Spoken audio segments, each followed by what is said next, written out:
Let me ask you something.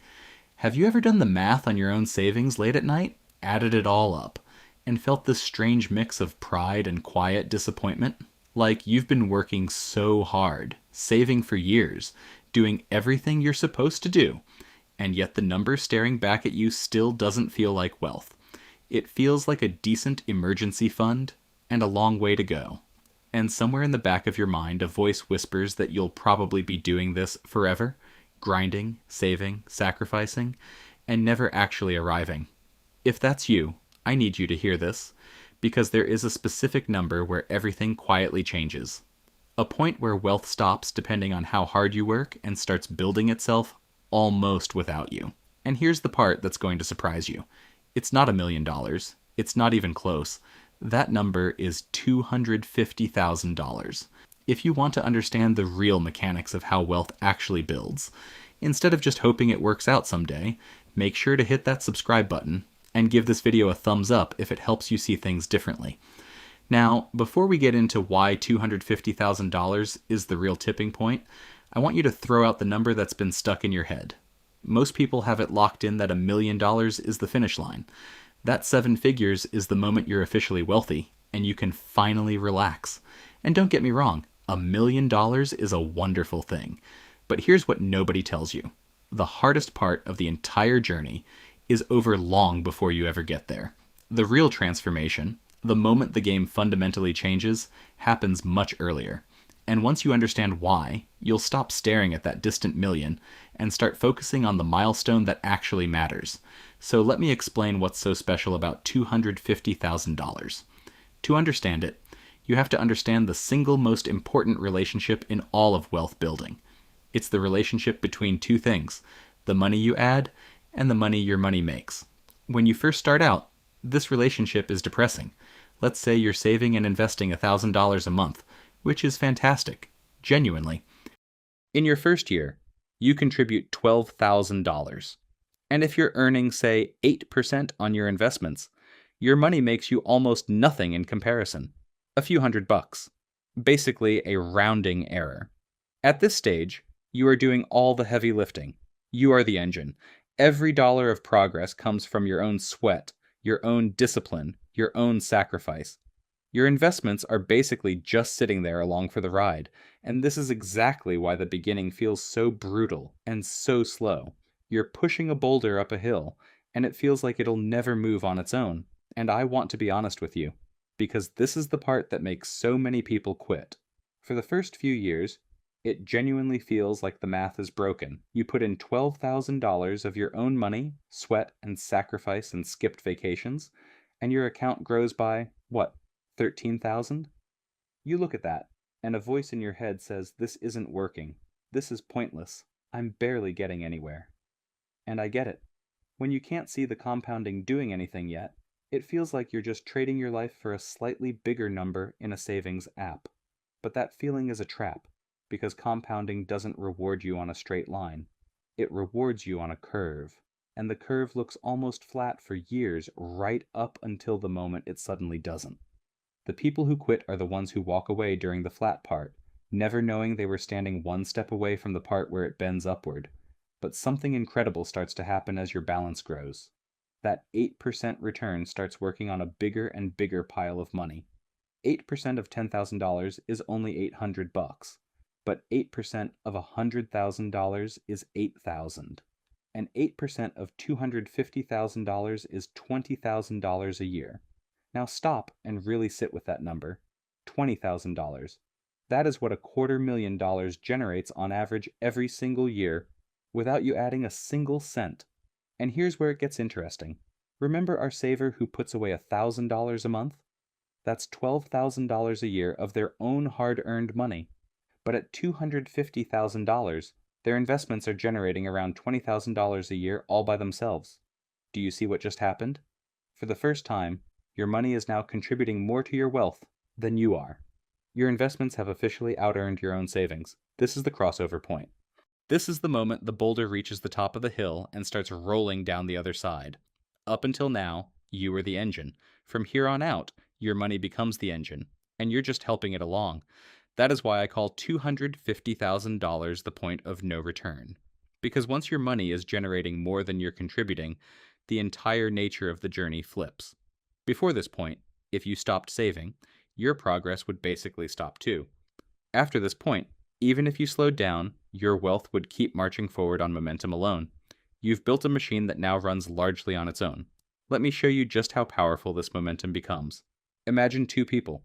The first person grinds from zero up to $250,000. We know that's the hard part. It takes discipline, years of sacrifice, and a whole lot of pushing that boulder uphill. Now imagine they get to $250,000 and they decide they're tired. They stop adding new money entirely. They never invest another dollar. What happens?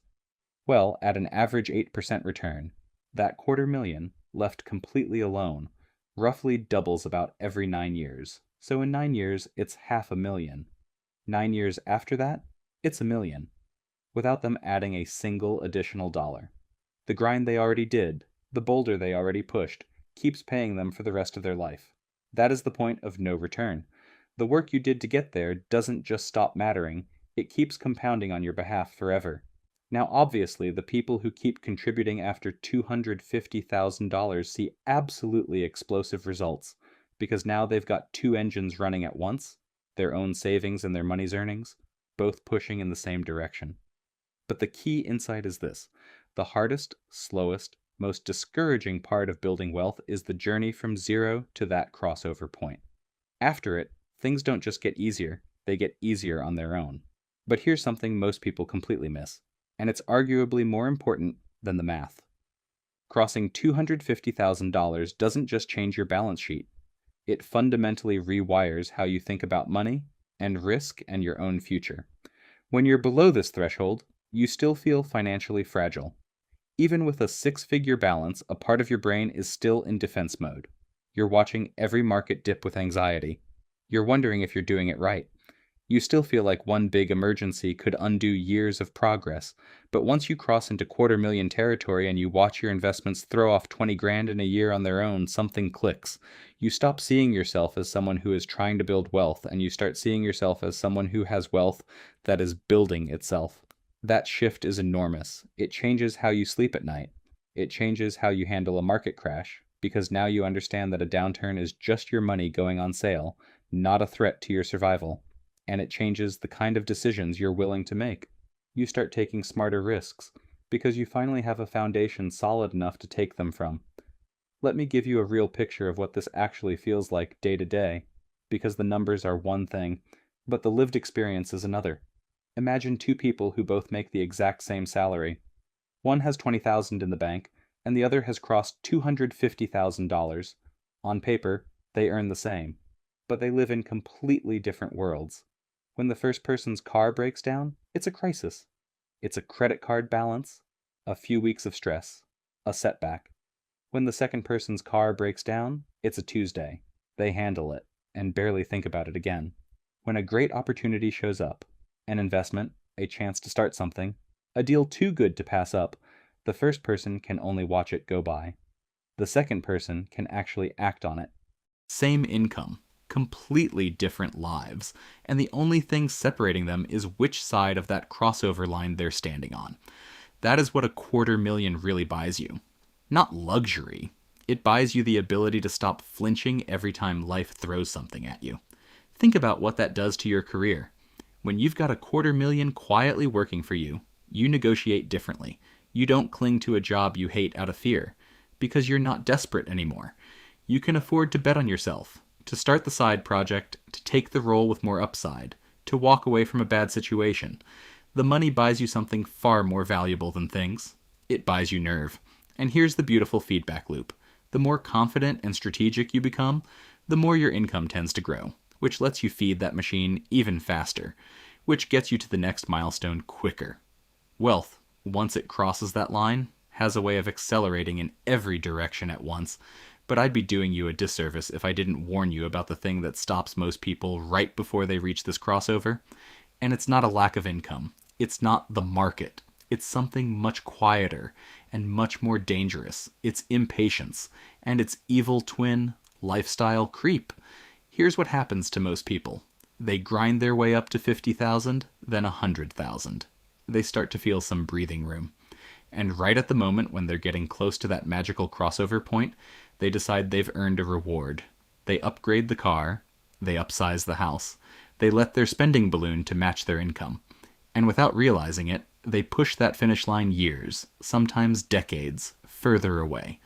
They were so close to the point where their money would start doing the heavy lifting, and they stalled out right before the summit. This is the cruelest mistake in personal finance, because these people did the hardest part.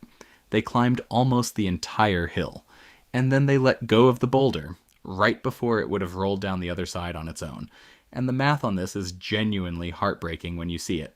Let's say someone is at 200,000, just 50 grand short of the crossover. Instead of pushing through, they buy a $30,000 nicer car than they needed, and they bump their monthly spending up by $500 to match their new lifestyle.